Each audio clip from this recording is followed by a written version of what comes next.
Hey everyone, I'm Megyn Kelly. Welcome to the Megyn Kelly Show. Oh my gosh, there's so much to go over. I'm excited.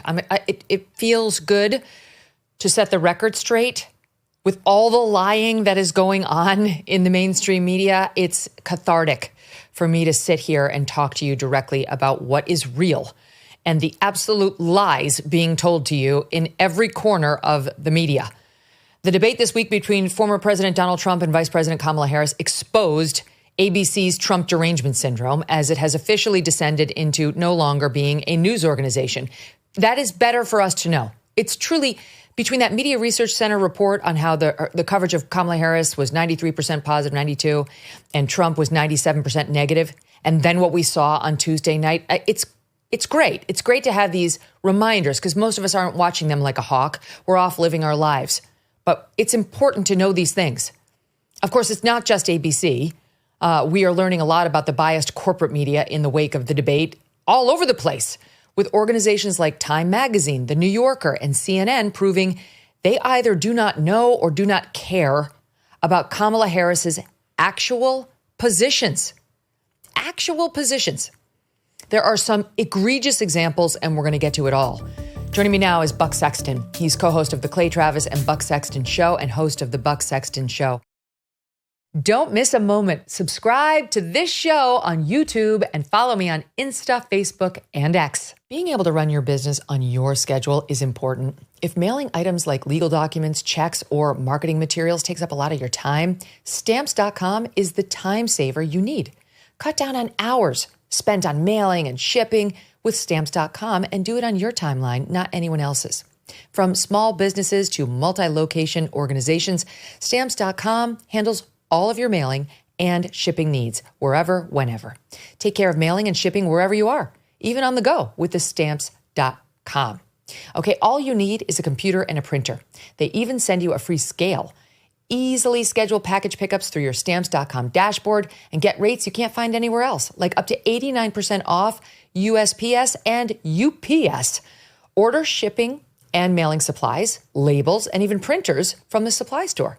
Sign up at Stamps.com and enter code MK for a special offer that includes a 4-week trial plus free postage and a free digital scale. No long-term commitments or contracts. That's Stamps.com, code MK. Buck, welcome back. I don't know, there's so much to go over, but here's where I think I want to begin with the media, including Time Magazine, telling us that it's not true that Kamala Harris supports, I'm not going to say supported, she hasn't reversed herself, taxpayer-funded sex change operations for illegal immigrants and prisoners. Illegal immigrants and incarcerated people. Trump raised this at the debate, and many in the left-wing media freaked out, saying it was another crazy Trump lie. Notably, there was no question about this by the ABC moderators. And then you had reactions. I'll get to the Time Magazine, but I'll give you a taste for how this went. Here's Keith Olbermann in SOT 5.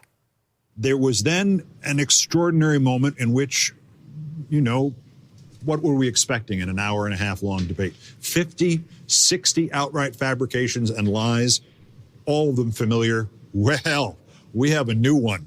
We have Kamala Harris wants to take your tax money to perform transgender operations on illegal immigrants. The fact that she was able to manage for 90 minutes, almost without interruption, a look of, I'm about to burst into laughter, but I'll manage to control myself because I love the flag, is something I've never seen before in politics. Okay, so he's obviously an extreme nutcase. But let me tell you about Time Magazine. Time Magazine. The headline is How Kamala Harris Knocked Donald Trump Off Course. The former president repeated a baseless internet rumor that migrant invaders were killing and eating pet dogs and cats in Springfield, Ohio, and claimed that Harris wants to do transgender operations on illegal aliens in prison. This is all under the auspices of how off-base and afactual Trump is. They had to issue a correction yesterday at Time magazine. Quote, this story mischaracterized as false Donald Trump's statement accusing Harris of supporting transgender operations on illegal aliens in prison. As a presidential candidate in 2019, Harris filled out a questionnaire saying she supported taxpayer-funded gender transition treatment for detained immigrants. They had to call themselves out after all the blowback they got, because this is not Breitbart reporting that Kamala Harris reported this, and I like Breitbart, but I'm just saying the left wing always dismisses them. It was CNN and Andrew Kaczynski at K-File, who now is being harassed because of his reporting and unearthing this ACLU questionnaire she filled out over the death of his young baby daughter by insane lunatics on the left. Then there's the New Yorker's Susan Glazer, who is a far left loon. She has a piece titled Donald Trump had a really, really bad night. His line about how the vice president, quote, wants to do transgender operations on illegal aliens that are in prison was pretty memorable. What the hell was he talking about? No one knows, which is, of course, exactly Harris's point. As of 5 p.m. last night, I haven't checked it yet this morning, no correction by the New Yorker or Susan Glazer. This is the K-File report by Andrew Kaczynski. He did what a reporter should do. He pulled her ACLU questionnaire she filled out in 2019. And indeed, she answered yes to all of this controversial stuff, saying indeed that, let me find it. Let me get it exactly. Okay. She supported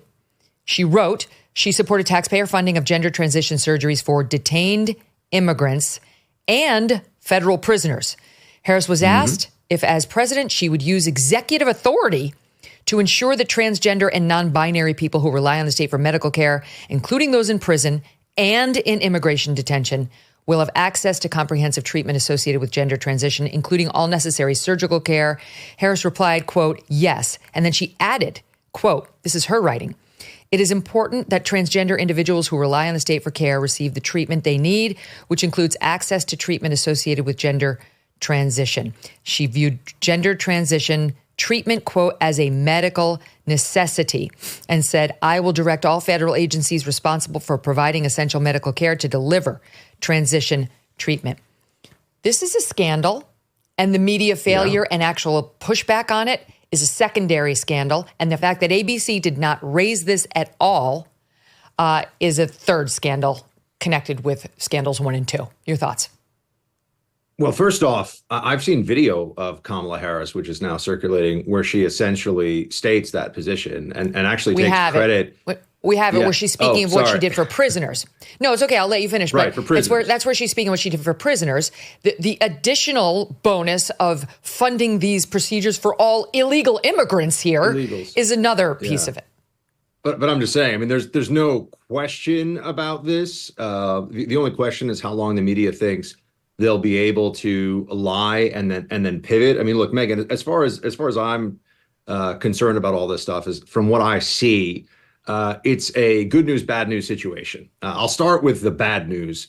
There's going to be nothing but what you are talking about until the election, because this is the whole game plan. It is impossible for them to be honest about Kamala Harris's record or just who she is and what she stands for, and have a realistic shot at winning this election. They know that, okay? They're not so delusional that they think that if it came out what Kamala has stood for, not just, it's not like we're dredging stuff up from what she wrote about in a college editorial. This is when she was vice president. I mean, as far as I'm concerned, as far as I can see. She was running for vice president in 2019. I mean, these are all of her beliefs until 5 weeks ago. I mean, this whole thing is absurd. But that's the thing about this one. She's done nothing to reverse this, unlike all the other things. And we can talk about whether those are real reversals, but she has not reversed this. Yeah, well, I think that she won't reverse it, by the way, no matter how much pressure, no matter what comes out about it. She'll do what she has done up to this point, which is bizarre. But again, I understand the strategy. It's have surrogates tell media allies she's no longer on that position, so that then people like me and you and anyone else out there who just wants to get to the truth is always hit with this, hey, here's Kamala's policy. Oh, that's not her policy anymore. And you go, says who? Says some anonymous source from the campaign that told Politico or Axios or whatever. It's absurd. But we have to remember that they used this same tactic in 2020 of hiding Biden. So they were able to hide a dementia patient from the American people. And by the way, this, I know he got worse, and I would admit that he got worse over the last 4 years, but it was clear that he had lost many a step and wasn't where he needed to be even 4 years ago. They hided a dementia patient from the American people, made him president. They're trying to hide a communist from the American people, or a far left radical, or however you want to describe it, a San Francisco Bay progressive. They're trying to hide who she is until after the election. Then it's, oh, fooled you. But I told you there's a good news part of this. The good news part of this is that the more that this has set in, I think, Megyn, the more the reality comes to the forefront for anybody who is still thinking about this election, meaning they're not in for one side or in for the other. It's just a sham. What the media did, what ABC did, I mean, you couldn't have scripted it any more clearly that there's a machine that's operating against Trump. And I think the good news for Trump is he defies the laws of legacy media gravity. They can throw everything they have at him. They can throw 4 criminal prosecutions at him, as they have. They can break all kinds of norms and cross Rubicons and throw institutions out the window in order to get Trump, and somehow it doesn't stop him. And I actually think that they're getting increasingly desperate, which is why what you're talking about, again, the Kamala, they're trying to back up Kamala, but it's so sloppy that it's actually just going to bring more attention to how dishonest the whole Kamala campaign is. So that's how I see it playing out right now. The attempt to fact check of Time magazine and the New Yorker of Trump's comment, only to have it come boomerang back in their faces. They can't believe, even they can't believe she's this radical. This K-File report didn't get enough attention. It really has been almost ignored by most in the mainstream media, corporate media. And it doesn't stop there. Here's just a quick one. This is, a problem for people like me and you, but here she is. He references in this piece of the fact that when she was at a town hall event in New Hampshire in April 2019, she was asked by a voter if she supports adding a third gender to federal ID cards. It's quick, but watch. Right. So as president, I was wondering, would you recognize a third gender marker on federal IDs? Sure. Sure. She wants a third gender. She wants us to pay for sex change operations for people who are here illegally and for felons who are in prison.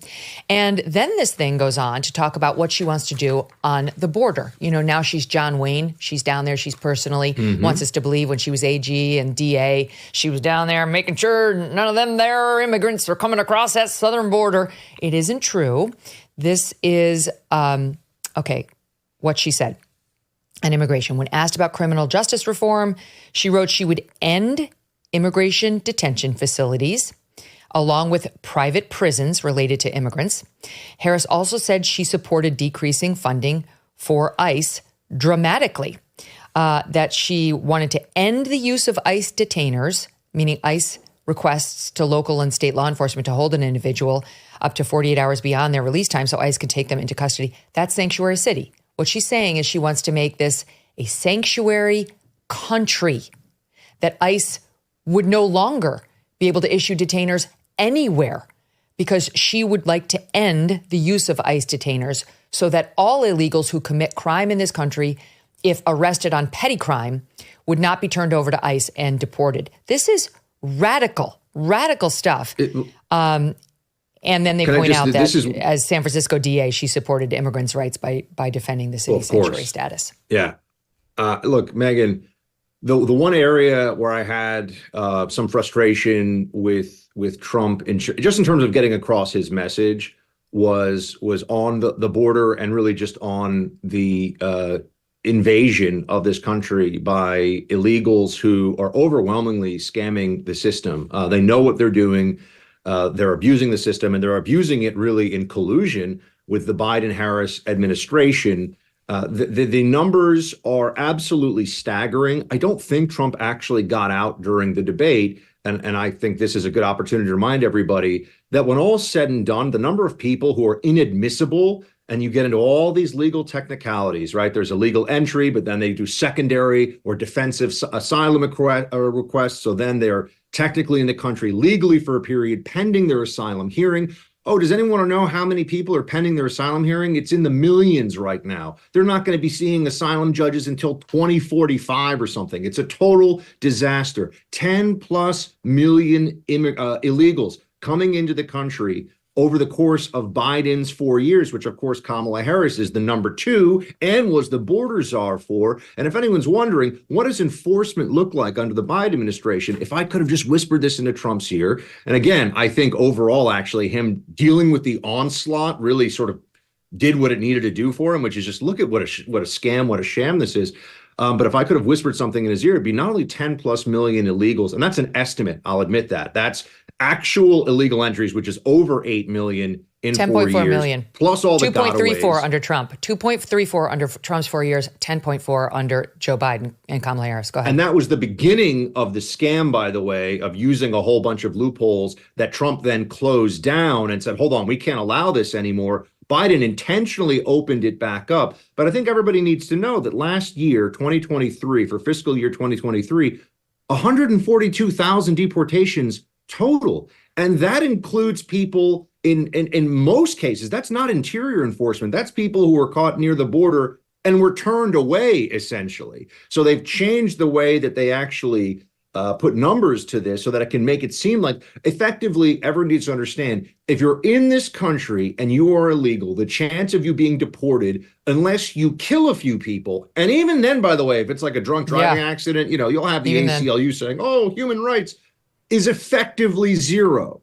So while Biden and Kamala Harris are talking about how Trump killed some bill, which isn't even true, the smart Republicans in the Senate knew that the whole thing was a trap and a scam and wasn't going to do anything. They have destroyed interior enforcement. So the number that everyone's seeing that's really important, the 10 plus million, that's catastrophic, of course. But the fact that you've also gotten rid of, right, it's like it's getting bigger on one end and getting smaller on the other. This is the worst border illegal immigration invasion we have ever seen as a country by far. Nothing else even comes close. People talk about the 90s with a lot of Mexican nationals coming. Megyn, they were coming back and forth and often being counted many, many times. And they were working and then going back to Mexico and then coming back into the country and going back into Mexico. These are single adult males from 180 countries. And we see what's happening in different cities across the country. And what everyone needs to understand is that Kamala and Joe want this. This is not a side effect of their policies. This is the policy. They have this CPB-1 app that lets you, it's like an app now that in a whole bunch of different countries, Nicaragua, Haiti, Venezuela, you can set up your appointment. The Biden administration's been flying people into the country under reunification, hundreds of thousands, and then they give them temporary protected status. They're never, and when I say this, people yell at me, they say, well, Trump will kick them out. If Democrats have their way, they're never going to leave. What happens with all these people? We don't know anything about them. There are a number of them, I can't give you a percentage, that are serious criminals. Now we have to handle that. They can't compete in the economy. Most of them don't even have an 8th grade education in any language, never mind being able to speak English. What are we going to do? It is a disaster beyond. And I sit here and I look at what the media is trying to say about Kamala and Joe. They want to secure the border, what you said. Kamala's going to go down the border, be serious about this. It's like she's the greatest arsonist in history posing as a firefighter. That's so well said. You're exactly right. I wanted to do this since the debate because I share your frustration about Trump on immigration in particular. And there's just so many opportunities for him to shove it down her throat. And he tried to bring it up, but just didn't do the most effective job of it. But I have this little bit I'm going to show you with these sound bites. It's a run. It's just this one Q&A. It went for 2 minutes, but I sliced and diced it so you can see, we can forensically go through just how effed up the whole thing was. This clip, I'm going to show these clips, just show you how bad David Muir was, how frustrating Kamala Harris was, and how frustrating Trump was, which is why we're all feeling so frustrated about this debate, those of us who do not want to see this woman ascend to power. in the presidency. So let's go to the issue of when they did ask Kamala Harris about what took you so long to try to do anything about the border, right? 6 months before the election, Joe Biden puts a Band-Aid in place to try to look like, oh, we've got control of the border. We all knew why he was doing that. He doesn't care about the border for all the reasons you just espoused. So here's the question to Harris. My question to you tonight is, why did the administration wait until 6 months before the election to act? And would you have done anything differently from President Biden on this?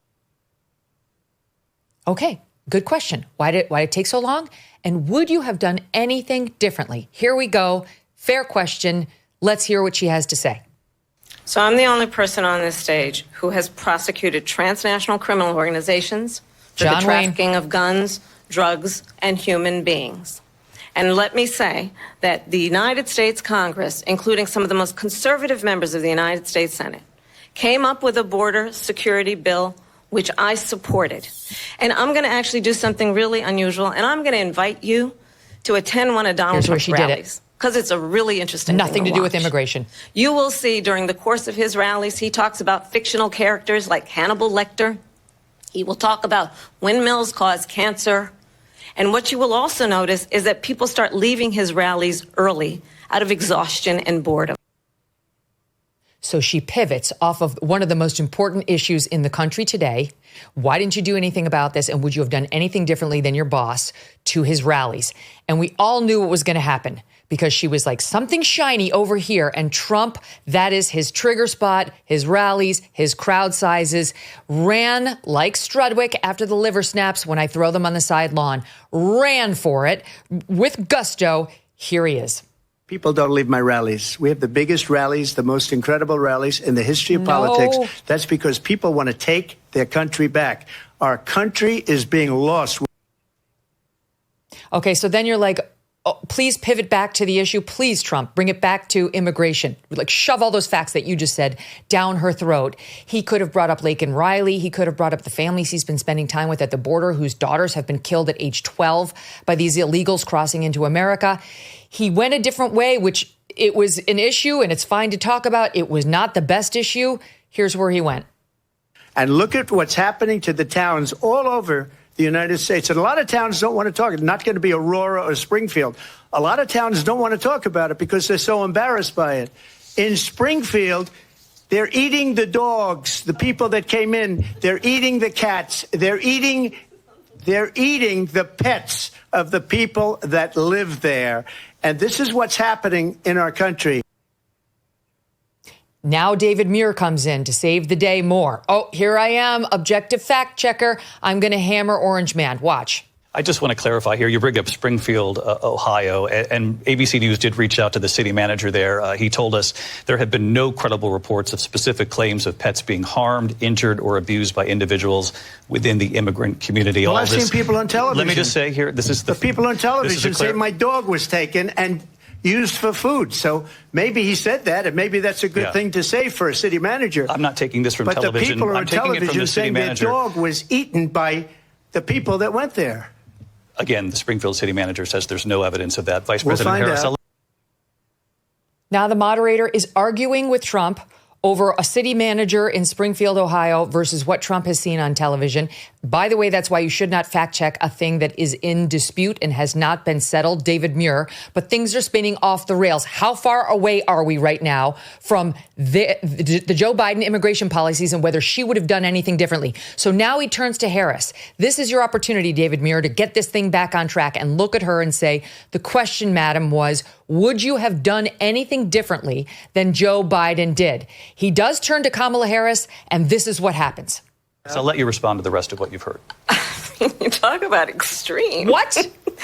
That's not the fucking toss. This is, I think, one of the reasons why in this election, I actually have the endorsement of 200 Republicans who have formerly worked with President Bush, Mitt Romney, and John McCain, including the endorsement of former Vice President Dick Cheney and Congress member Liz Cheney.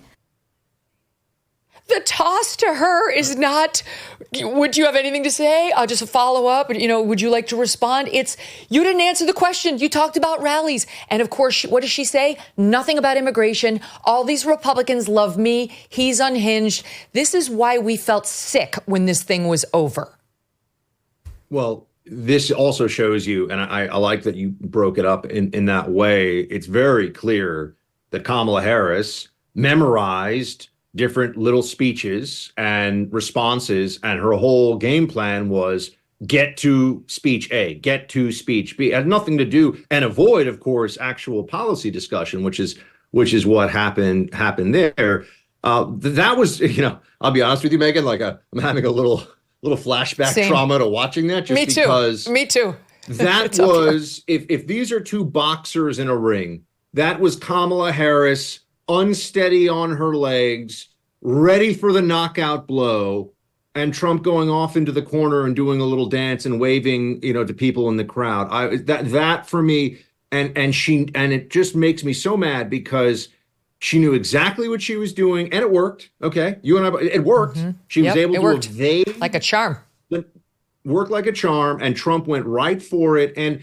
But the other side of it, and I know that there's a lot of people who they think everything Trump does is great. I'm not one of those people. I do like Trump a lot and support his presidency with all that I can.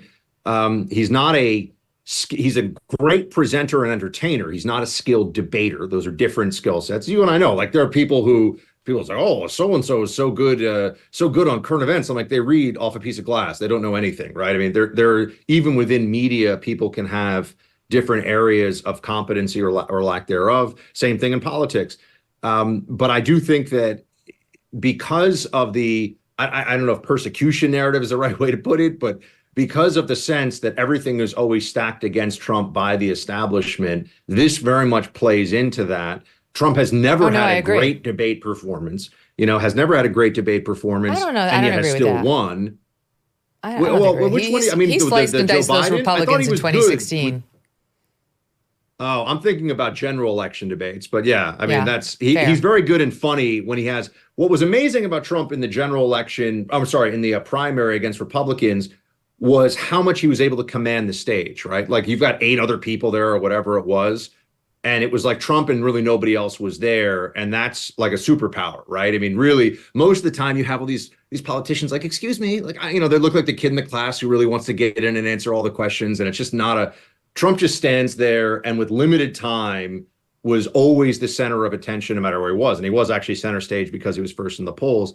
In general elections, I mean, I'd have to think back. I don't think he did a great job against Hillary Clinton in the debate. I think he had an amazing campaign and obviously won that. I can't say that he did a great job against Joe Biden to memory. I'd have to go back and look at it the first time around. He obviously had a knockout blow against Biden this time around, but wasn't that really just Joe Biden? Him. I mean, it was Joe Biden. He was good. Yeah. I mean, Trump didn't step on it, but this time around, I was expecting something better. But I also think that debates. I agree with you. Look, really I think people understand how unfair this was. I do think people understand how unfair this was, and I don't think this debate is going to move the polls. And we'll get to people who disagree with me. We've got some of that sound queued up, but this Trump has been spending time with grieving families whose kids were killed by illegals. He knows these facts. It's just he's driven by whatever he's seen on TV most recently. But we have been covering, look at this soundbite. He went down to the border and he met with moms who talked about the murder of their daughters. Watch this.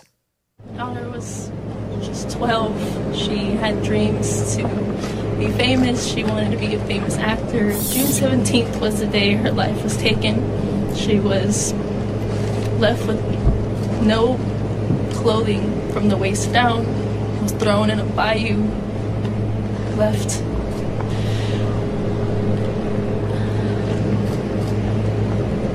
Was strangled to death. We believe, yes, she was assaulted. They had no reason to do anything that they did to Jocelyn. There was over 300 detention beds that they should have been at because they were detained and they were released when they shouldn't have been released. One had an ankle monitor, didn't stop anything. So now I have to go through the rest of my life with my son, always asking for his sister. Please take into consideration how important border control is, because we're losing very innocent people to heinous crime. Please help him make a change. This poor woman, her name is Alexis Nungare. Her daughter was Jocelyn. There was another mom down there, Patty Morin, talking about her daughter's murder. And both of the suspects had illegally entered the United States this year. They were released into the country. One had claimed he feared for his safety if he'd been sent back to Venezuela. The other was fitted with an ankle monitor, but removed it after it was determined he had no known criminal history. And they're murdering 12-year-old American girls. This is not just about Trump. Yes, that's what Trump should have said. Those two girls, Lake and Riley. For the listening audience, Trump was standing next to these mothers. He took the time to go down there and meet with them and listen to them, unlike Kamala Harris. But that's not where we went with the debate. And because of ABC News, that's not where the debate wound up being steered when it got off course into GOP officials love me and rally sizes, which was all a Kamala Harris determinant. Well, one of the most important things in the immigration debate that I think people should always have in mind, and I think Trump, he's having these events where he's allowing people to hear these stories, which are gut-wrenching, but the American people need to know, is that the decision is being made in these sanctuary cities day in and day out to effectively get in the way of law enforcement. I mean, they won't do this with anything else, by the way. I worked at the NYPD Intelligence Division for about 18 months when I was a CIA officer. So it's a long story. But anyway, I was there, and you had federal, local, all these different law enforcement agencies that were working together. On immigration is where all of a sudden that suddenly breaks down. It's only because of politics. And there are these decisions made by really every large city in the country right now that they won't help with immigration and customs enforcement. So what that means is that when you have somebody in the country who's an illegal and they're arrested in many cases, and then ICE says, hey, they put in something called the detainer request. They say, hey, can you hold on to that individual? We're coming to get him.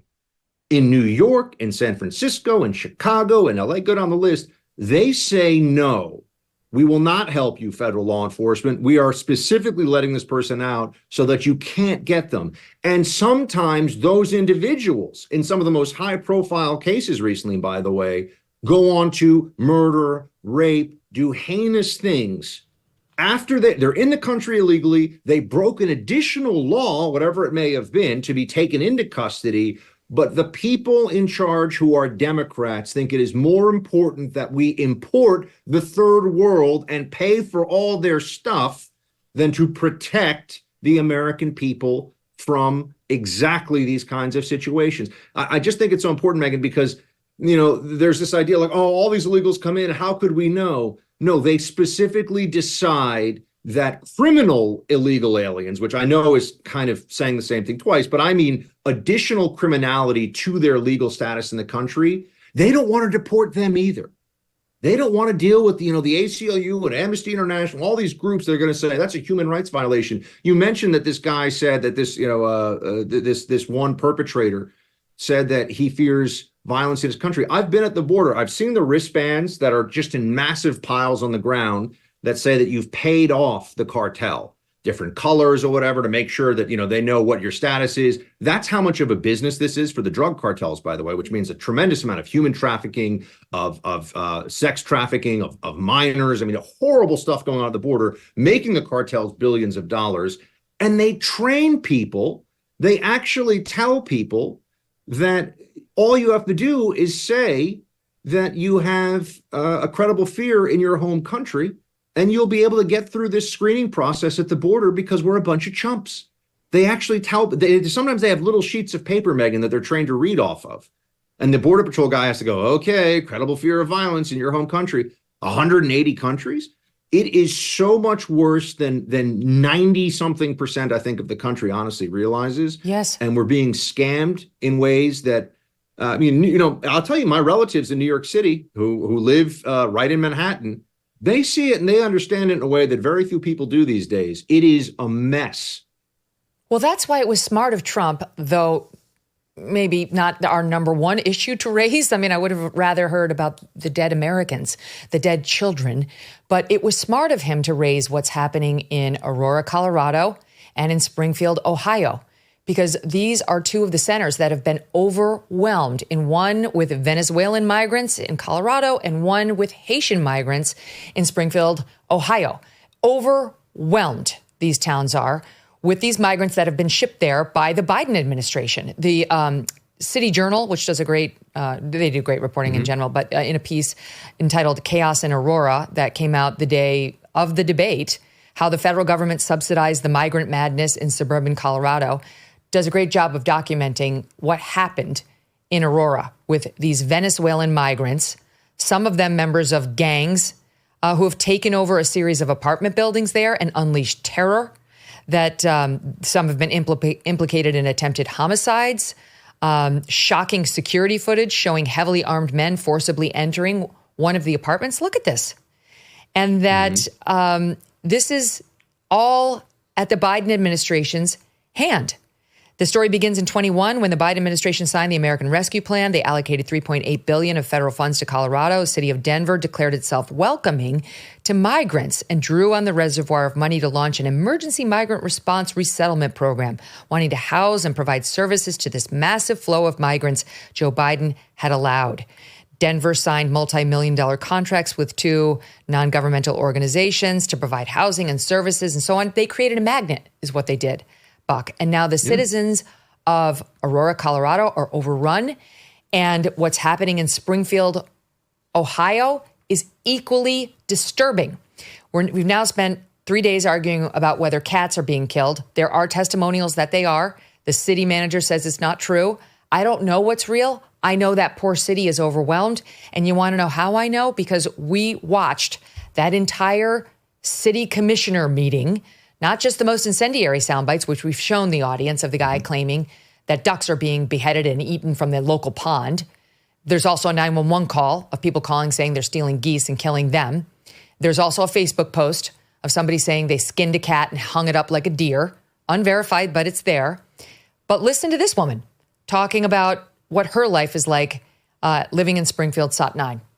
I was looking at the giant holes in some of our buildings. I noticed all of the old familiar spots bearing new signs in an unfamiliar language. I watched as groups of strangers walked around the city like lost tourists, and it was like a punch in the gut. A terrible sadness came over me, and I began to cry.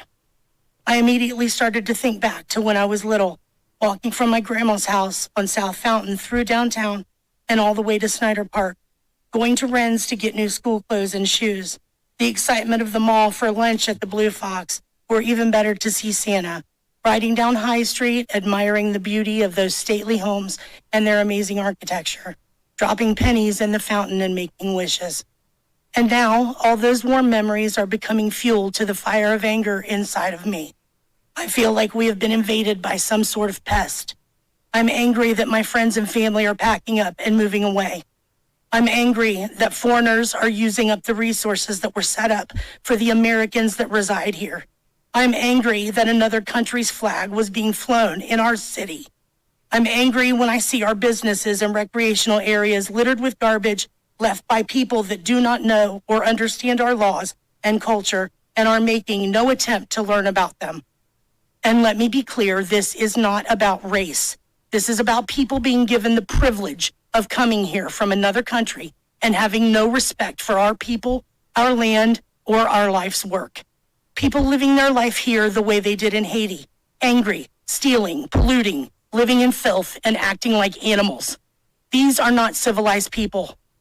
Opening containers in our grocery stores, helping themselves to what's inside and throwing the rest onto the shelves and floors. Pulling off of the highway to publicly clean and gut the roadkill lying there in front of anyone that passes by. Stealing animals from farmers and leaving their severed heads at the side of an old school where children play. Relieving themselves in public. Making some barbaric stew out of the birds that live in our park. This is insanity, and it has to stop. Coming soon to a city near you, thanks to Biden Harris. Buck. You know, I've spent in my earlier years, Megyn, in the CIA, I spent a number of years of my early life in some very nasty third world places where there's tremendous poverty, tremendous corruption, and the anarchy of a failed state all around you. One of the ways you can actually always tell about how sophisticated or not a country may be is by how it deals with its trash. And for example, anytime someone brings up that recent migrants have a different handling of refuse, culturally speaking, you're told, oh, that's so horrible. It actually is true all over the world. This is a reality that countries that are orderly and have rule of law tend to also be better about dealing with their refuse. So all these things that she's saying that she's dealing with, not surprising to anyone who's been to countries that are as poor as Haiti, as I have, and dealing with these things. It always falls on the working class. It falls on people who just bought their first home, Exactly. Who have been saving up for years. And now in their neighborhood, in their schools, in their local hospital, it's deal with it. If you have a problem with it, you're a bad person. Why don't you want all these migrants here? I think of the case of New York City, for example, and the way that there are so many migrants now that, first of all, hotels, you want to go to New York for the holidays, guess what? You're going to be paying, I think, 20 or 30% more than you ever have before in the city of New York. Part of that, I know, is also the Airbnb ban, but it's a big percentage of the hotel rooms are being given to these migrants. People who understand the history of Ellis Island in reality, not just the poem on the Statue of Liberty, will tell you that about a third of Italian migrants during some of the great waves of migration to the United States went back home. Why did they go back home? They went back home because there was no welfare state here. And if you couldn't make it, it just was too hard and they wanted to go back to the home country. I think very few people know this. I think more people should know this. I think a lot of people should go check out what it was like for Irish and Jewish and Italian and other immigrants to this country in the early 20th century, living in the tenements of the Lower East Side. There's the Tenement Museum. Yeah, they were just those are my people. Putting their children. I'm sorry? Those are my people. That was our family story. I come from Irish potato famine people. There were, they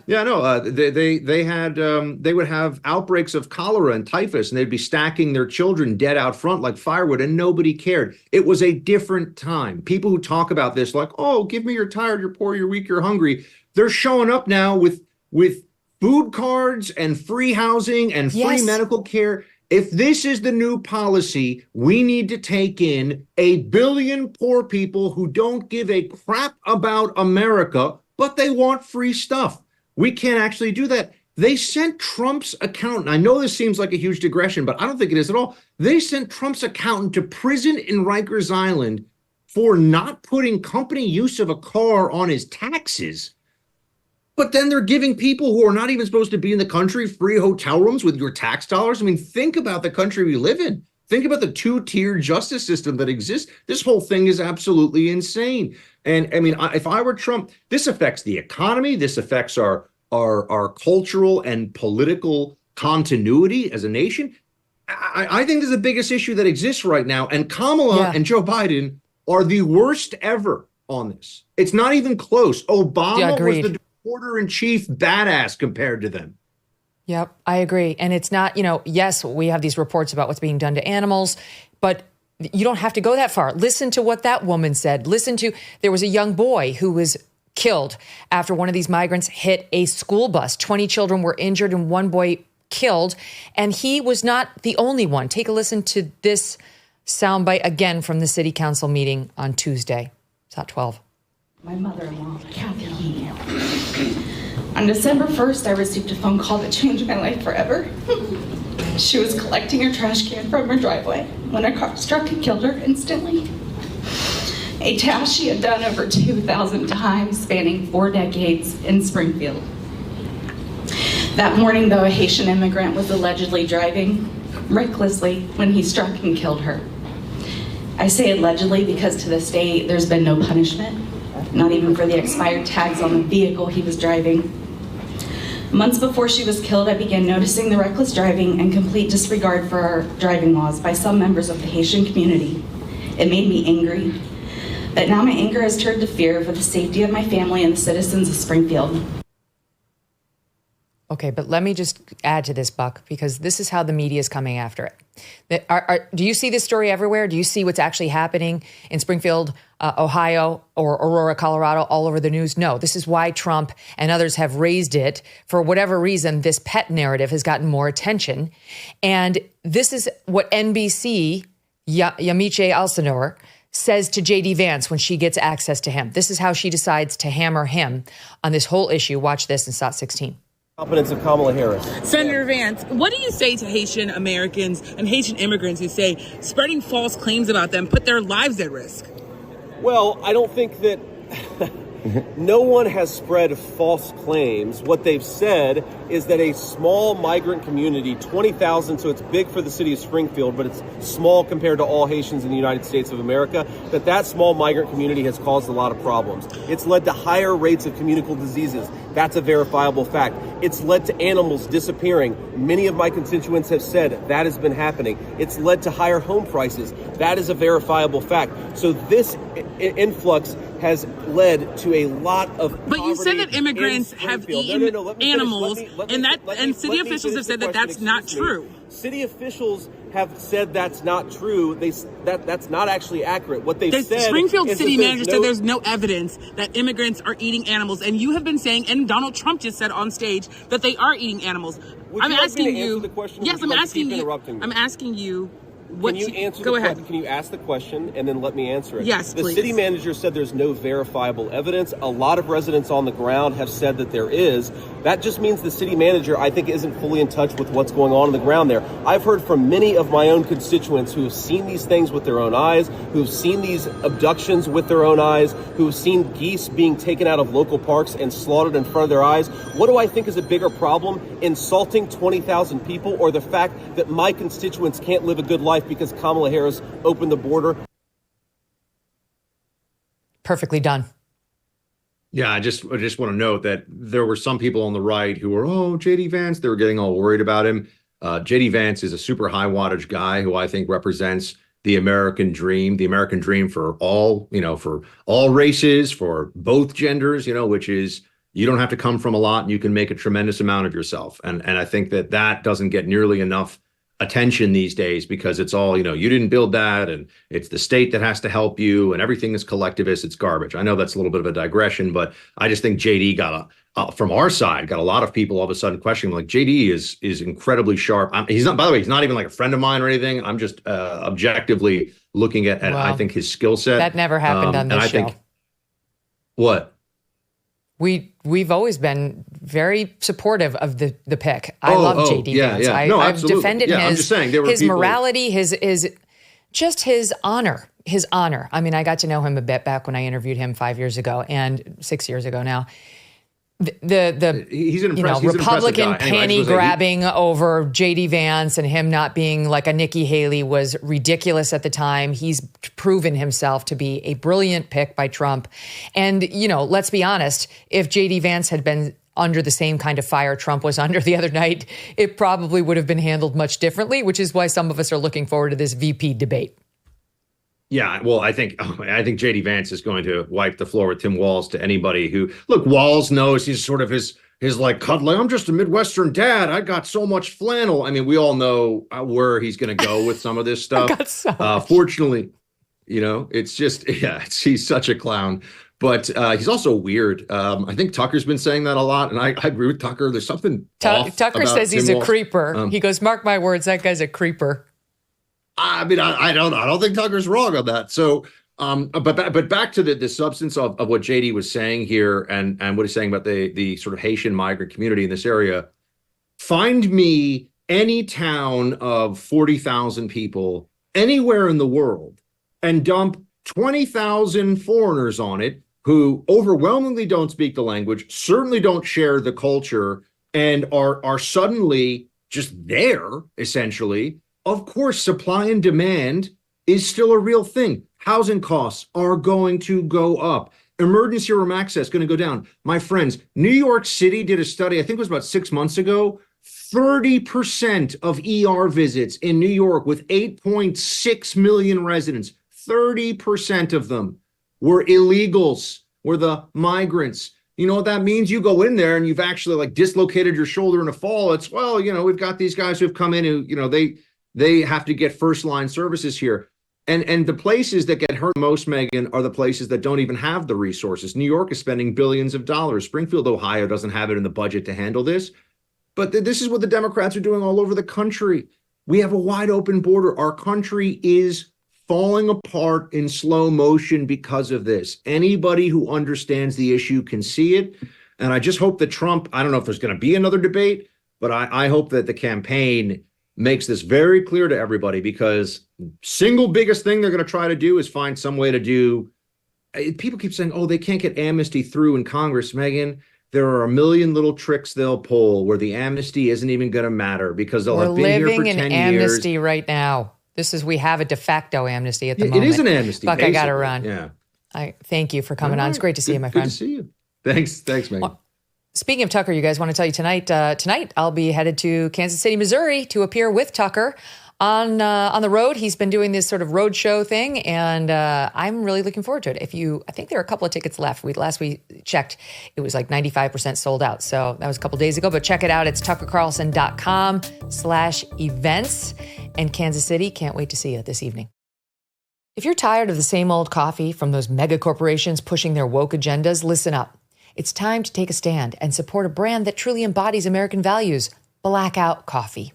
They stand with hardworking Americans who believe in family, faith, and freedom. They roast some of the most incredible coffee you will ever taste, and using only premium-grade beans roasted and shipped to you within 48 hours. And for the cold brew fans, Blackout Coffee is excited to announce the launch of their 2 new ready-to-drink cold brew coffee latte options. Don't settle for less. Make the switch to Blackout Coffee. Head over to blackoutcoffee.com/MK or use the code MK for 20% off your first order. That's blackoutcoffee.com/MK. The code is MK. Join the movement. Taste the difference. Remember, with every sip, you're supporting a brand that stands for America. Be awake, not woke. Joining me now, Steve Deace, host of the Steve Deace Show. Steve, great to see you again. So continuing a discussion that we just started with Buck Sexton, we were talking about what's actually happening in Springfield, Ohio, and in Aurora, Colorado, as the media just freaks out over just what kind of animals are being killed, if any, and in what context, and completely ignoring the actual human toll of what's going on in those cities. Played a little bit from that town hall or city council meeting with Buck. I want to get a little bit more on the record because it's actually deeply alarming. Let's take a listen to SOT 10. Mr. Heck, I sent you video of the homeless people living in the back of Lincoln School. I have the pictures here today. They're living in back of Lincoln School. I even showed you video of them. You could see the monkey bars. Nothing has to be done. Code enforcement won't come out. The police won't come out. Come to the real life. Go to Walmart and watch those Haitians open up jars of the tomato paste, pizza sauce, dip their fingers in it and eat it. Go to Kroger's. You know how Kroger's has a little fruit up front for like $5? They pick it up and start eating it, then discard the thing. I've seen them do it. So I'm not here saying I know they're doing it. I've seen it. The city is going to shit. And you guys thinking we're doing good. Yes. But my car insurance goes up. So I called Nationwide, which is my car insurance and my homeowner's insurance. You know what they said? Because the accident rate in Springfield has tripled. I don't see any squatters, tent cities, or anything here, but we got them in our neighborhoods. Shouldn't we share? Are we all not in this together? Are we all not in this together? I've heard people express concerns about personal safety, women who are afraid to walk in stores, women stalked out into parking lots with their children. But not once have I heard people complain about race. And I wish you guys would stop pushing this through the filter of identity politics, because it's allowing you to ignore our real concern. And that's what you've been doing. You've been ignoring us. Very powerful. Your thoughts on it, Steve? Well, number one, if they saw all of our cat memes on X, Megyn, that means they saw all of the videos like the ones you just played that accounts like yours and mine have, and shows like yours and mine have been sharing with our audiences for the last few days. right? And so that's one of the beauties of social media, particularly X, since Elon took over in 2022, is everyone has no excuse. The idea that you do not know, the idea that you just didn't hear about this or you didn't see this stuff, cognitive dissonance is no longer permitted. Everything now is into the information gene pool. Everybody sees everything, right? So I think that's a point we need to stress. If they saw our cat memes, which were wonderful, by the way, but if they saw our cat memes, then they saw these kinds of testimonies that we shared as well. And so it's very simple. Why don't they just go there, find these people, interview them, and see if there's any factual basis to their claims? And then number two, I've done mission work in Haiti extensively and have seen most of that country. And I got to tell you, what's being reported on the ground by people like what you just played in Springfield is exactly what I saw on the ground in Haiti. It's a decimated country. It's a decimated culture. And, there were movies like Gangs of New York written about when, my ancestors came over here from Sicily and Italy and some of the things that they did to bring some of the old world ways that destroyed their culture and tried bringing them over here as well. But the difference was at that point in time in our history, the institutions pressured you, incentivized you into assimilation, to leave that stuff behind and assimilate into what it means to be uniquely American. We don't have those kinds of things anymore. And so you can see Haitian immigrants that have lived in Florida, for example, for many, many years, where you have institutions down there, particularly under the current governor, that incentivize, if not punitively punish you, if you do not want to be a law-abiding citizen, if you don't want to set your craven desires and some of your base instincts that destroyed your previous culture, you don't want to set those aside. You won't get away with that in places like Florida. And you've seen now onto a second generation of Haitian immigrants, they have assimilated very well and they're productive members of the culture. The problem we have under Kamala Harris as borders are and Joe Biden as president, I guess, is that all the institutions actually are weaponized against those that want to make people assimilate, that want people to incentivize people to assimilate. You are instead encouraged to bring your basic instincts and craven natures that destroyed your previous culture and bring them here and let the freak flag fly. And if anyone, including the tax-paying citizens, dare to stand up and say, hey, I'm going to call BS on that. That's not how we do things. We have a social compact in this community. We don't just openly pillage and plunder one another. We don't just, commit acts of, violence against animals, live bait out in the streets, like a third world country. You're the racist. You're the problem. And herein lies the problem, Megyn. We can't share a country with people who have completely decimated our social impact or compact and then try to punish us when we want to reinforce it. We don't want to. Those people are being very honest about the same feelings we would all have if this happened to our community. But unlike what happened with Haitian migrants in the past, this has been dumped on them. This has been dumped on them by the current administration. Like all in one fell swoop. Right. It's not like a natural migration situation. It's Correct. Been, I guess just Springfield, Ohio was one of the towns chosen by Biden Harris. And now they're dealing with the real life effects of this. I'll give you another soundbite. This one is SOT 11. Listen to this poor lady. I am a disabled elderly woman that has such high anxiety leaving my house that I rarely do.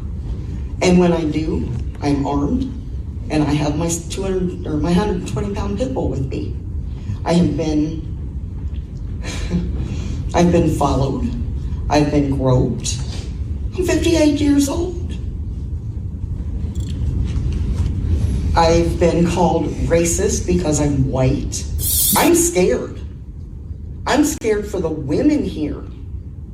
I'm scared for my granddaughters. I cannot believe the media is getting away with this, just zeroing in entirely on the dogs and the cats and the geese, which, by the way, there's almost no doubt in my mind that the thing with the geese is happening. That's been proven. There's a 911 call. I don't know about the cats. I only saw the one post about that, but I also saw a pastor post saying that's true too. So it's unresolved at best, but their laser-like focus on this at the expense of all the human stories. They don't care. Mm-hmm. They just want to fact check on Trump on that one thing and ignore this lady and the men we just played in the butted soundbite before that and all of the carnage happening in that city and beyond, because she needs to win and she'll be even worse than Joe Biden on this issue.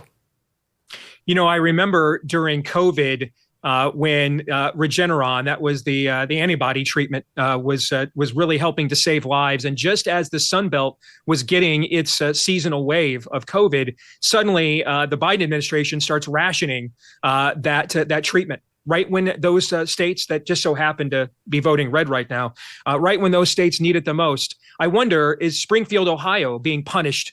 Because this used to be a swing state. I mean, Ohio used to be a state that was the bell cow determiner of presidential elections going back to the mid-19th century. And it's a state that in the Trump era has become reliably red. Basically, Trump did to Ohio in many respects what Obama did to Virginia, took it as a swing state, one that leaned one way. Well, now Ohio is even deeper red than Virginia is blue. And so I wonder, why didn't they drop these people off at Martha's Vineyard? Why didn't they drop them off in Manhattan? Why didn't they drop them off in Hollywood? Why weren't they dropped off in Portland? Why were they dropped off in Springfield, Ohio? Are you being punished for wrong think? Are you being punished for wrong vote? It's just funny how this always seems to work one way, right? You don't ever have to see the folks on Rodeo Drive or the Upper East Side show up at the city council meetings wondering, why are there vagrants going and migrants going through our stores and opening up dried goods and just eating them there and killing geese and walking into my home? Funny how that stuff never seems to happen there. Weird. On the subject of the 911 call, I will play this for you just so you can hear it in part. So far, again, just to make clear, we've had at least the Facebook post saying they're skinning cats and eating them. We have had, now I'll read you the pastor's recitation claiming that is true, unverified, but that is in writing from a pastor and his friend who relays what he said. And the pastor himself is available on Twitter. We're actually reaching out to him, as others are, I'm sure, as well. And we've got the video of the man at the city council meeting saying that they had grabbed ducks and beheaded them. We heard the other person at the city council meeting say the same thing, that they're killing the ducks from the local pond. And now here's a 911 call on the geese. I'm sitting here, I'm riding on the trail going to my orientation for my job today. And I see a group of Haitian people. There was about 4 of them. They all had geese in their hand. There was 2 men, 2 women. I couldn't tell the age and trying to make it to this orientation on time. I'm time crunching here. And I saw that. I'm like, yeah, this has got to be reported. So how many geese did they have? They each had 1. I mean, like, who would do a fake 911 call over this? I guess we're just supposed to dismiss it. And last but not least, Steve, this is the guy, Michael Foster is his name.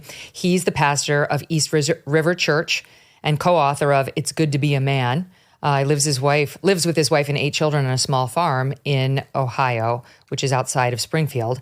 And he said this post is about his other pastor friend in Springfield. He says, I know 2 local Catholic charities who have contracted with the federal government to relocate, quote, refugees. The results are predictable, and I can confirm the stories are true. Traffic accidents involving Haitian drivers have skyrocketed, property damage, hit and runs, more. 1 kid was killed when a driver slammed into a school bus filled with kids. Petty crime is out of control. Stores are locking down merchandise due to rampant theft. Driving without a license is ubiquitous. The schools are chaotic. The local district has to spend north of $300,000 on translators. Some of these Haitian families have bank cards from somewhere with $20,000 earmarked for buying homes. The market was already tight, and now the prices are soaring. Don't get me started on the hospitals. And yes, the stories about Haitians killing and eating neighborhood cats and ducks from the local parts is true. He goes on from there. Instead, what we got was David Muir overriding all claims to the contrary, putting all stock in this city manager whose politics I haven't looked into, but I bet they're left-leaning from him saying, you can't be racist. And it's unfortunate that this has turned into a contest of hate. In any event, that's what we have in our media. Not interested, and when the issue comes up, fact check erroneously. Everything that pastor described, I saw with my own eyes on the ground in Haiti. Megyn, I'm just going to tell you the most harrowing experience of my entire life was driving through Haiti in our van. I mean, between having to be in a bullet protected vehicle, there were no traffic signals, no traffic signs. It was Lord of the Flies, Megyn. I mean, it was every Homo sapien for themselves at full speed. I finally had to just put my head down and not even look out the window.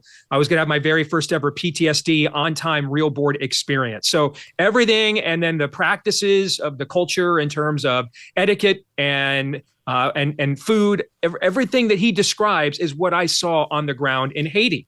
The problem also then becomes what I said earlier. When your institutions no longer incentivize assimilation into the broader culture, but instead are weaponized against you, who want to defend your culture, who want to have assimilation into your culture. And right away, you're a racist, misogynistic, xenophobic, homophobic bigot.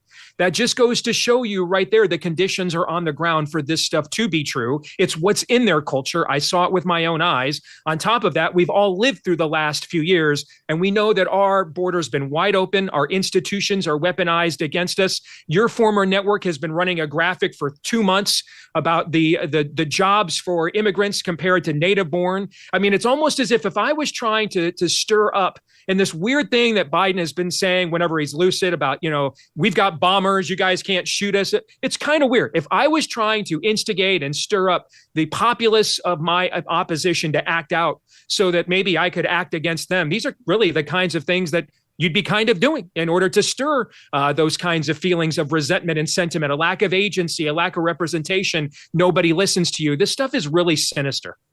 You know what I would do is I would move, but I have the resources to do that. Most people cannot just up and move.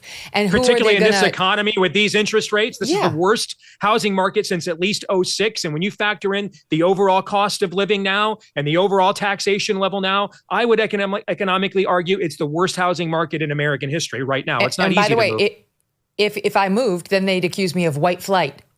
Right? Correct. Of course, you're trying to avoid the skin color of these people as opposed to the behavior.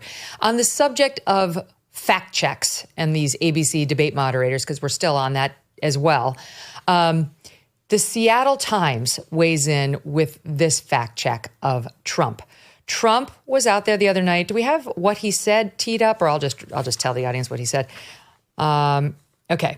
He said, quote, we have it? Stand by. Okay, let's watch it. It's how for. When are the people that burned down Minneapolis going to be prosecuted? Or in Seattle? They went into Seattle. They took over a big percentage of the city of Seattle. When are those people going to be prosecuted? They took over a big percentage of the city of Seattle. The Seattle Times wanted to fact check that because Trump, I guess, according to them, is egregiously wrong. Here's their fact check. The zone's size fluctuated, but it essentially occupied about six city blocks. They're mad that he said a big percentage when it was 6 city blocks, which is a lot. But in the mind of the Seattle Times, they needed to fact check erroneous Trump again because he said large percentage. Never mind the people who were killed, who were robbed, who were beaten, the lawlessness. Once again, right? A complete not seeing the forest for the trees here. It's all about, is 6 city blocks a big percentage? Is it fair to say that cats are being eaten when really it might just be geese and ducks and the city manager says it's not totally verifiable? This is the gaslighting that we're being put through, Steve. Correct. It's 100% gaslighting. And you saw that when Kamala repeated the lie about Charlottesville, and even Snopes and PolitiFact, who are basically captured institutions themselves, even they couldn't hold that back any longer and declared those things to be lies. And there was no fact check about that whatsoever. Not Daniel Dale over at CNN. He said she only lied one time, and we believe that was about fracking, in his view. We'll get to fracking. But no, he didn't see any of those as lies. I think, first of all, we should congratulate David Moore. It was a splendid audition to be a potential press secretary for President Kamala. I mean, he nailed that, stuck the landing. Okay, so congrats on his potential future employment that hopefully will deny him on November the 5th. But this just goes to show, I've used a term a few times here with your audience, social compact. I think we should unpack that a little bit. And basically, social compact, all human relationships have forms of social compact, and it's that which intrinsically binds us together. And then we will itemize it, we'll quantify it in a marriage ceremony, in a constitution, in a Declaration of Independence, in a city charter, in a corporate charter, in a corporate bylaw. And those are the things that intrinsically bind us before we quantify them, that this is how we are going to be in agreement in relationship, in business, and in marriage, or in communion or community with one another. And what you're seeing right now on the American left is they've already shredded the Constitution. And they are now taking the last thing that creates e pluribus unum in this culture, and that's the social compact. And they are violating it, the terms of the agreement.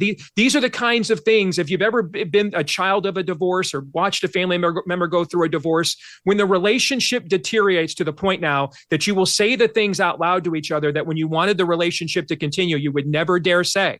That's where we are now. When you will act against the other party in ways when you wanted the relationship and the arrangement to continue, you would have never dared done. Those are the things that you end up doing when you want it to end. Those are the things the American left is now doing to us. So well said. The frustration of the number of misleading statements that were made during the debate, that have been made since the debate, as the gaslighting continues, is rising. It rises day to day. CNN, I'm having whiplash because they've got Andrew Kaczynski of the K-File, who did go pull, to his credit, the ACLU questionnaire that she filled out. And it's just absolutely devastating what's in there. I talked earlier about the transgender surgeries for prisoners, for illegals on the taxpayer dime that she supports, the open borders and the defunding ICE, and allowing the entire country to become a sanctuary country where we don't cooperate with ICE and enforcing its detainers. Can I ask you a question about that, Megyn, for just a second? Do you mind? I want to ask you something. Because you've been where I have not been, most people in our industry, particularly on the right, have not been, and most people in your audience have not been. You have been at the upper echelons of corporate media. And we were completely mystified on my show this week that Dana Burnett on CNN, normally when they do what Rush used to call Aaron Burnett, I'm sorry, that when they do what Rush used to call accidental journalism, it's what you saw when they tried to get rid of Biden. They knew he couldn't win, and so it was to further their narrative, and that's why they were doing journalism, was for their narrative. But on our show, we were mystified when Aaron Burnett decided to tell CNN's audience that Kamala is really a communist and unearth these kinds of things. We could not figure out for the life of us why they chose to do this. So I would like to know what you think. You've been there. Well, so here's what's so interesting. So CNN has been trying to be more middle of the road to win back some of their centrist and right-leaning viewers since they left entirely during the Trump years under Jeff Zucker. And there's still honest reporters at CNN, and sometimes you see them. I believe that Harry Enton is somebody who is trustworthy. There's a guy, his name escapes me right now, who does legal analysis, who I think is pretty down the middle. He's not bad. You've got this Kaczynski who does reports, Ellie Honig, that's who it is. You've got this guy Kaczynski who does these, larger exposés and has proven that even if it's a Democrat, he'll expose them. But then you've got the talent, right, in the anchor desk positions, none of whom is open-minded to the right. I mean, truly, like the people who control and are in the anchor positions at CNN are not open-minded to Trump in any way, shape, or form.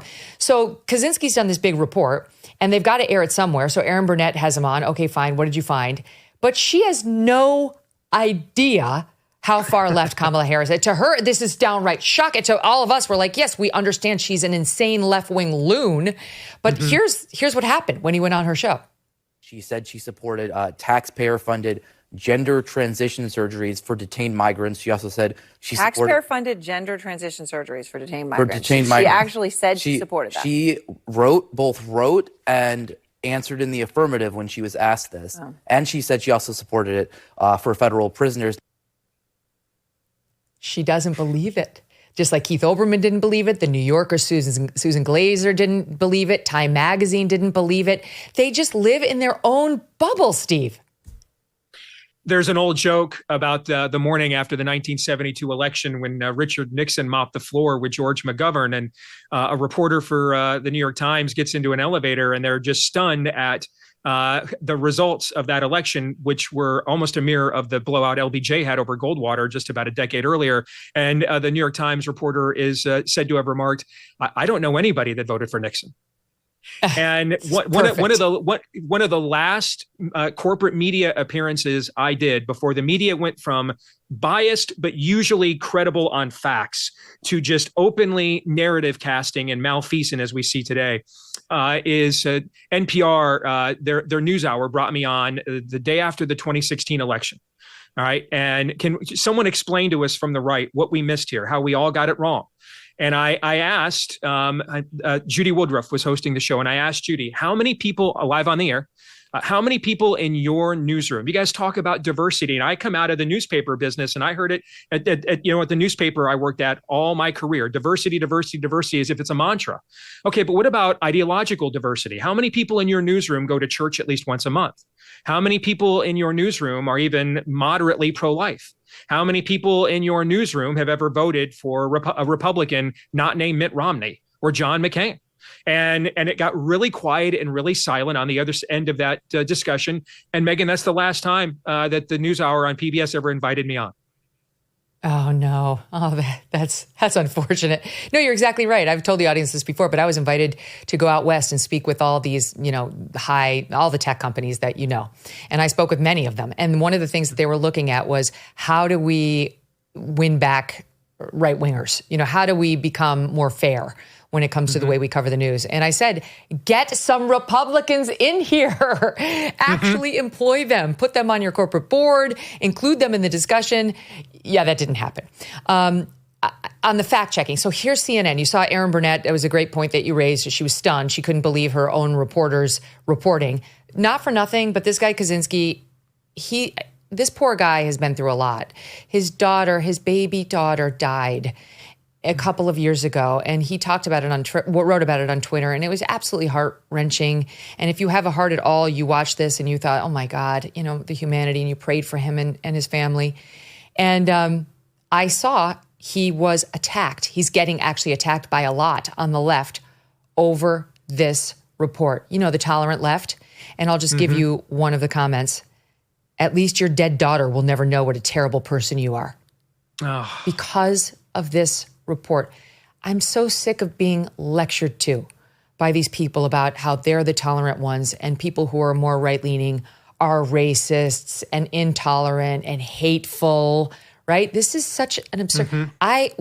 I'm worried about those people in Springfield. I'm worried about the families and the mothers down at the southern border whose 12-year-olds are being raped and murdered. And I do have empathy for Andrew Kaczynski, even though he's probably on the other side politically than I am. I don't know. And he works at CNN. I don't care. I care for him. And I'm sure he's done a lot of reports I wouldn't like. I don't give it. What kind of a person? Anyway, it's so aggravating. So on the topic of CNN, let me just take it here. Abby Phillip, who is one of their anchors, right? So now we're back to, she's biased. She's really biased. She watched that debate on Tuesday night, and this is what she tweeted out about the fact-checking.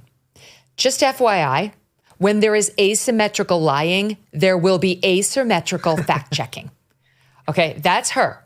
She has no idea. And then here she is last night, I think this was, seemingly unaware of the fact that when Kamala Harris allegedly reversed herself on fracking at the 2020 vice presidential debate, she did not actually reverse herself at all. She only spoke of Joe Biden's position if he were to become president. Look how clueless this woman is.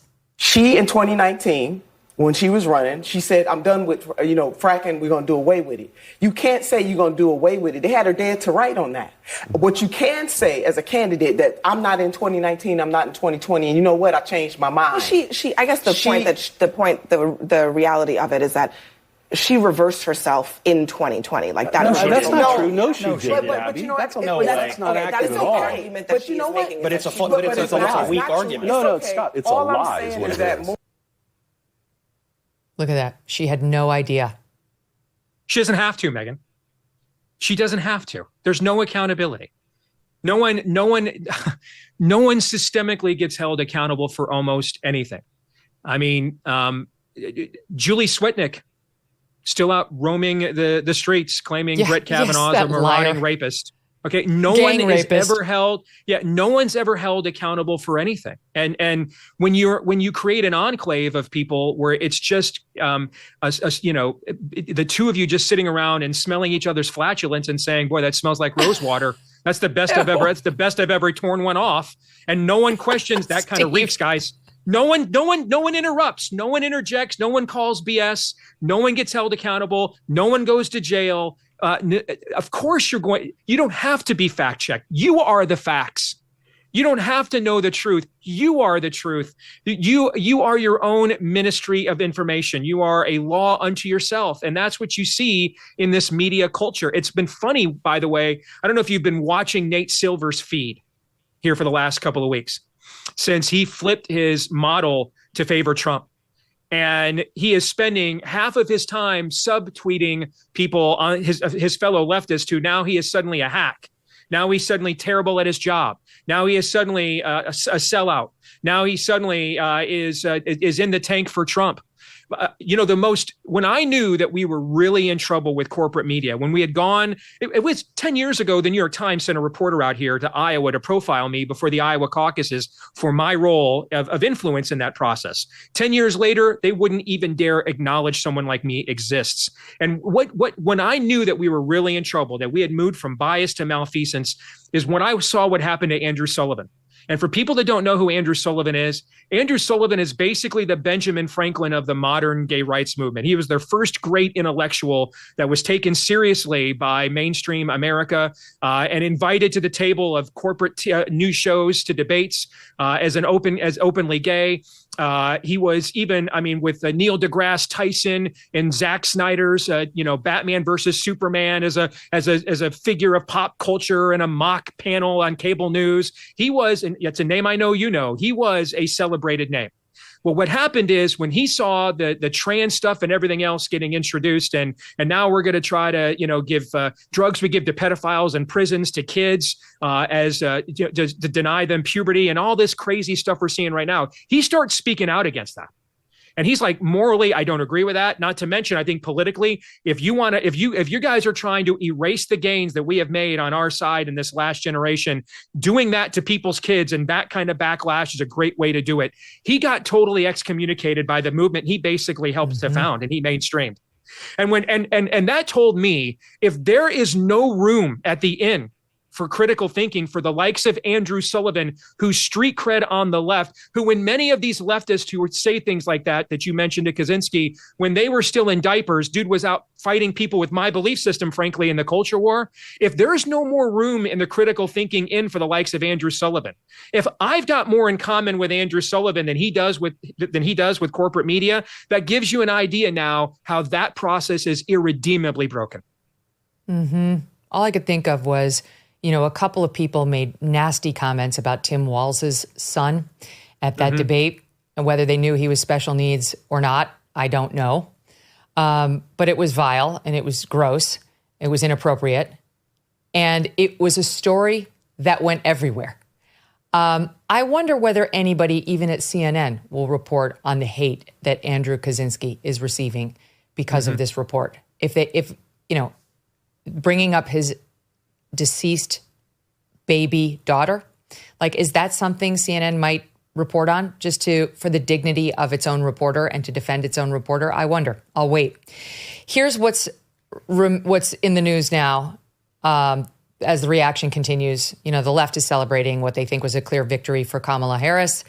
And you've got Frank Luntz with this take on it, longtime pollster, and he does the focus groups, but Frank has never been a Trump fan at all. And it's colored a lot of those groups. Here he was on Piers Morgan after the debate. Do you think Kamala won? And does that mean she may now win the election? I think more accurately, it's that Donald Trump lost. And this is not the worst debate performance I've seen in my career, but it's very close to it. It was a pretty negative performance, pretty pessimistic, cynical, contemptuous. And I think that this will cost him. Yes, I'm trying to decide if I want to go on record, and the answer is yes. I think that he loses because of this debate performance. Wow. OMG. Nothing could be further from the truth. I don't think this is going to move the polls much, if at all. And I certainly don't think that by the time voters go to the ballot box on November 5th, they're going to be thinking about this debate. Steve, what do you think? I've always tried to be, let me take this personally for a second, Megyn. I've tried to be nice where Frank Luntz is concerned, even though he's not a voice I take seriously in my daily work. But early in my career, I got invited to a conference in New York, and we have a mutual friend, and he let me stay at his pad, okay, when he didn't have to do that. And I couldn't afford to go to New York otherwise if he had not done that. All right. So that's nice. I've always tried to, it was nice. It was kind. And so I've just kind of chosen when he says something I find to be silly, which is often on various fronts, just to kind of look the other way. Okay. So let me, as politely as possible, put it this way. Listen, I'll be honest. If I were a Democrat operative, and I've worked on presidential campaigns, I've done debate prep I've done spin room for multiple presidential campaigns. If I was a Democrat, if I was a Kamala operative, I mean, I was down to the cuticles. I was down to the subcutaneous of my fingernails before that debate started, thinking we're going to get knocked out right now, 50 days before the election. She at least survived. And so I'd be ecstatic if I was a Democratic operative. We got out of there and didn't get nuked. Okay. But keep this in mind. 54 days ago, Joe Biden was still the nominee of the Democratic Party. About 61 days ago, Donald Trump took a bullet to the face. I mean, 54 days in an election is an incredible amount of time, particularly one that has had so many, I can't believe that happens all the time in this election cycle. All right. I mean, the idea, I think we put the Wonder Woman lasso of truth around Donald Trump there, I think he would tell us, I had a chance to knock her out and I let her off the hook. Okay. But the idea, though, that nothing else is going to occur over the next 54 days that will remove what people think of that debate. Listen, Kamala survived. And to that, if I were a Democratic operative, I'd be ecstatic because there's a reason why she's still, even after the debate, I thought Trump made a great point yesterday. Hey, if they really think she did so well, then why is she still not doing unscripted appearances after the debate? Okay. But 54 days in this cycle is an eternity. 54 days ago, we were looking at a dramatically different election than the one we're even looking at right now. A lot can happen in the next 54 days. I'll be fascinated to see what the short-term polling shows. I'd be shocked if this actually moved the needle. I mean, they had huge ratings. 67 million people watched the debate because it was available, of course, across all platforms and all networks, and that's the total number.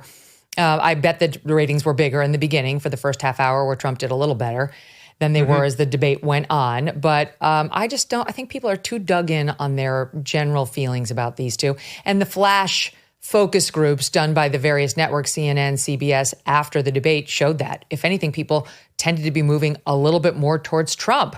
So we'll see. We'll get an answer on this thing. But here's what's so galling about it, Steve. You see this. I made a list just on the back of my packet today about what happened at the debate because it's so annoying.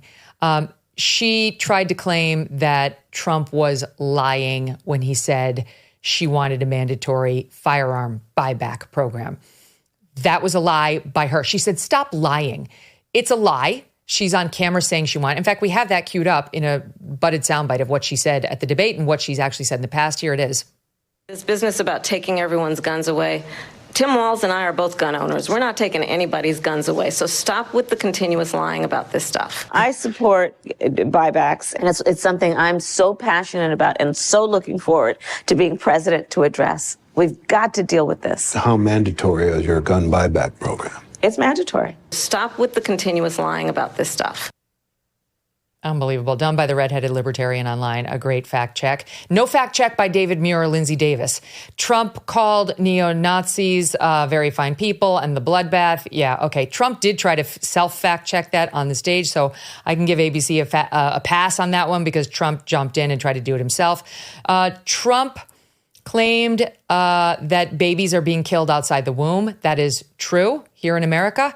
And not only did they just, that's a real thing. They did try to jump in on that one, ABC, and fact check it to the contrary, saying it wasn't true. It is true. I'll just give you a couple things. In Minnesota, 8 babies who survived abortions, that's the issue that Trump was trying to raise, were abandoned and died. 5 were born alive in 2021 during failed abortions. None received life-saving care. 2 got comfort care. 3 died in 2019. No life-saving care was provided. That's in Minnesota, the home state of one of the people who's on the tickets. Kamala Harris's running mate. It happened. National Review pointing out in an article, the CDC says 143 cases of infants born alive between 2003 and 2014, and they admit, the CDC does, they could be underestimating the number, they were born alive and allowed to die on the table, not giving life-saving care because of this belief that if a mother wants to abort her kid and it happens to be born anyway, that it has no rights to life. This is an issue for pro-life conservatives and pro-life Democrats too, that ABC doesn't know anything about, because that's the bubble they're in. They don't, same way Abby Phillip didn't know about the fracking, and none of these the guy in the elevator in the New York Times had never heard of anybody who voted for the conservative. Like that's the problem here. She said that she laughed when Trump said she wanted to defend the cops. No fact check by David Muir. She is on record as having said that. She said it's not true that abortion can be performed in the 7th month, as Trump claimed explicitly. She said the words "not true." We are not doing this, she said. No fact check by ABC, even though last year, The Atlantic profiled a Colorado abortionist who performs elective abortions in month 7. 9 states in D.C. place no limit on abortions. In D.C., you can go to clinics who provide abortion of up to at least 36 weeks. I could go on. Police died on January 6th. No, they didn't. No fact check. The fracking lie she told about how she changed her position in 2020. No fact check by ABC. I mean, we could be here all day, but that's why it's so aggravating to see someone like Frank Luntz say Trump was cynical and lost the debate in a way that will lose him the election. Trump walked into an ambush by Kamala Harris and her 2 media enablers and did the best he could. Was it what you or I would have liked? No, it wasn't. But any assessment of his performance that doesn't factor that in is dishonest. I'll give you the last word, Steve. When elections are about issues, Republicans win. This is a metaphysical certitude of the universe of American politics. Iron law of the universe, as Tucker likes to say. When elections are about issues, Republicans win. Doesn't matter who the candidates are. When elections are about personalities, Democrats win. Doesn't matter who the candidates are. And every presidential election since the dawn of the television era has been decided by the side that better articulated a vision for the future. Regardless of what you think about the performance of the 2 candidates on stage, the substance of what was unveiled, and it may be the only unscripted moment, however unscripted it actually was, it may be the only unscripted moment of Kamala that the Trump campaign gets the rest of the way. There is a treasure trove of issues to hit her on. If I were on that campaign, my struggle would be narrowing down the message, because there's at least 20 commercials there. If you run too many with too many different attacks, they become white noise and don't resonate. My temptation would be, how do I narrow this down to 2 or 3 and just keep hammering those over and over again? Because she was forced, despite her performance, which I do think exceeded a lot of people's low expectations, she was forced to articulate things on the issues and expose herself that can be exposed now moving forward by the Trump campaign to their advantage. Oh, definitely. We'll see what they do, because their ad game, it's getting better. But I told the audience she was strong in that debate against Mike Pence, and she's very good at memorizing answers, and she proved that on Tuesday. Steve, great to see you. Thanks for being here thank today. You, Megyn. Thank you. You bet. All right, we'll be right back with another debate angle. We've got a body language expert who's got thoughts. I want to tell you about the Daily Wire's documentary that's exposing the left's precious DEI industry. It's called Am I Racist? And it's hitting theaters nationwide on September 13th. This is from the same team that brought you What is a Woman? And this film proves that the only way to take DEI seriously is to laugh it into oblivion. Matt Walsh goes undercover in the twisted world of diversity training, and the results are as hilarious as they are shocking. Here's the deal. Let's pack those theaters. This is not just entertainment. It's a counterpunch to Hollywood's woke propaganda. Every ticket sold is a blow to the left's narrative. The more tickets sold, the more theaters will show it. It's that simple. Go to amирacist.com and get your tickets now. Bring your friends, your family, even bring a liberal. They might learn something. Let's show conservatives can dominate the box office and make opening weekend a big success. Don't sit this one out. Head to AmIRacist.com and get your tickets now. As a kid, you loved eating cereal, right? But as an adult, you don't want all that sugar. And most cereals do not have the protein you need. But then there's Magic Spoon, a nostalgically delicious cereal that tastes just like your childhood favorites, but without the sugar and with a ton of protein. And now Magic Spoon has turned their super popular cereal into high-protein treats that are light, crispy, and taste just like those classic crunchy cereal bars. Magic Spoon's brand new treats are so delicious, and they can serve as a before or after gym snack. Magic Spoon's treats are an easy way to get 11 grams of protein on the go. And for the first time ever, Magic Spoon treats are available in grocery stores with delicious flavors like marshmallow and chocolatey peanut butter. Get $5 off your next order at magicspoon.com/MK or look for Magic Spoon in your nearest grocery store. Magicspoon.com/MK for $5 off. Magic Spoon, hold on to the dream. Welcome back to the Megyn Kelly Show. We've talked about the debate, but here's my conversation with someone who watched the debate from a unique perspective. The handshake, Kamala Harris's chin stroke, her dry mouth. Dr. Donna Van Natten, a.k.a. the Body Language Doctor, is a renowned motivational speaker and is the author of The Body Language of Politics. Decide who is lying, who is sincere, and how you'll vote. Watch. Kamala Harris. Let's have a good debate. Nice to see you. Have fun. Thank you. Welcome to you both. It's wonderful to have you. It's an honor to have you both here tonight. Go ahead. Yeah, so most definitely she had an agenda that she was going to shake hands because probably had been noted before that it didn't happen with Biden and Trump. So she extended her hand first. I saw a couple still photos afterward and you know, it's the first time strangers physically touch each other and we're pretty sensitive to that. So she had a long stretch with her arm, more so than him, but he didn't pull her in, you know, like we can, or you see sometimes males do. He actually palmed up a little bit and gave her. Yeah, almost definitely, because he's a large person compared to many people, and he's very aware of how he handles his body. From when he's sitting, he might, you know, put elbows on knees to take a smaller position in the room, or if he wants to be larger. But he definitely gave her the slight palm up and let her have the handshake, even though he kept his elbow bent more than she did, and then she crossed the room. So yeah, that was one of the first things that everybody noticed. So he wasn't trying to do a power move on her in response to her attempted power move on him. He did not. He did not. They both did a couple things really well. Let's look at how you dress.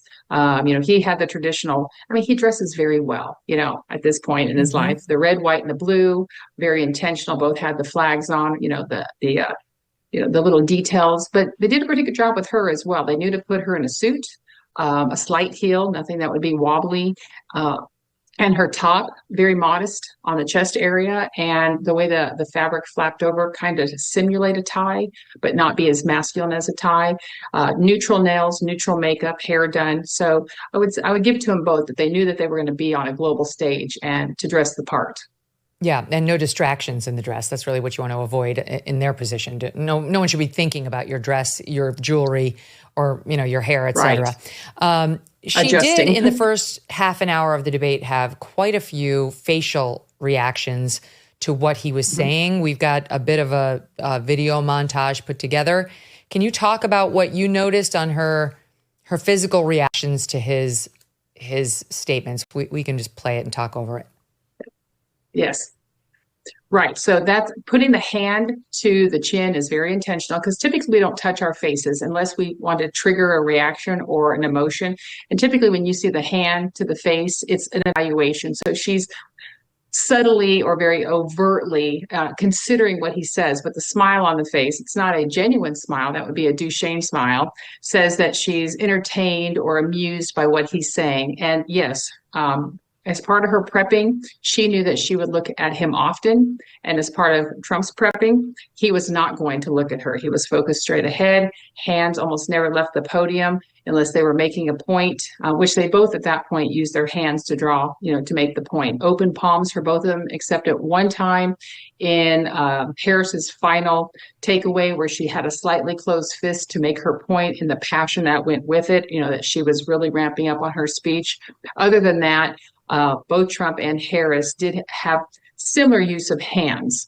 One of the things that we did notice about Harris was when she started speaking that she had some stress that you could see coming through on the cartilage in her throat. You could only see the lines, the muscles or the cartilage, and she had a slightly elevated tone, which indicated a little bit of stress. But as the time went on, that went away and it softened around her neck. Yes, she also definitely had some dry mouth, which you could hear. We actually pulled an example of that. My team's amazing. They got an example of everything. Here's SOT 61.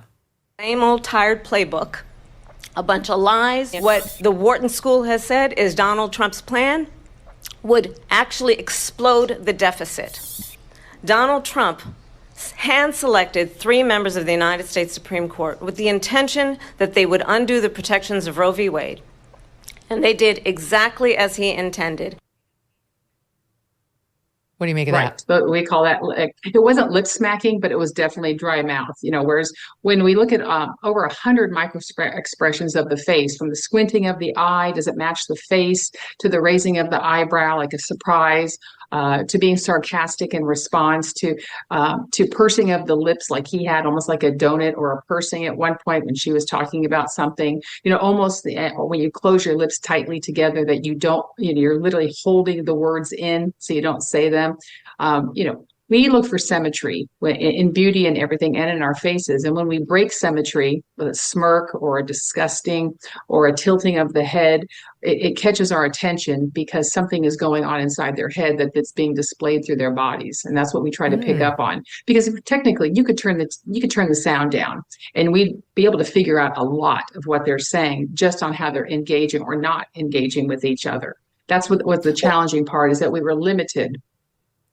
What did you make of the fact that Trump didn't look at her? We noticed that ourselves last night. He was straight ahead and she kept looking over at him. So what does that say about both of them? Well, they had good training is what it says. They spent a lot of time, and his camp said, you will not look at her, because perhaps they didn't want him to be distracted by her theatrics, right? Of the smiling, of the pulling back. Remember, she's a prosecutor, so she too is comfortable, if you will, on some sort of a stage by presenting how she wants the story to look, as is he on a public platform of where he wants to stand and what he wants to do. So they both went in with an agenda that she would look at him and he would not look at her. A few times where the clock was located, you would see his eyes go up to watch the time, and that's when his eyes became physically bigger. But I think it was really interesting. And when we analyze Trump from previous times, there's been a lot about his coloring or his makeup or his hair. This time, there's not really been much talk, which has been interesting because somebody in his entourage has figured out not to have that tinted or that orange, as some people have said, and to style the hair that it's flattering to the camera this time, which is an improvement.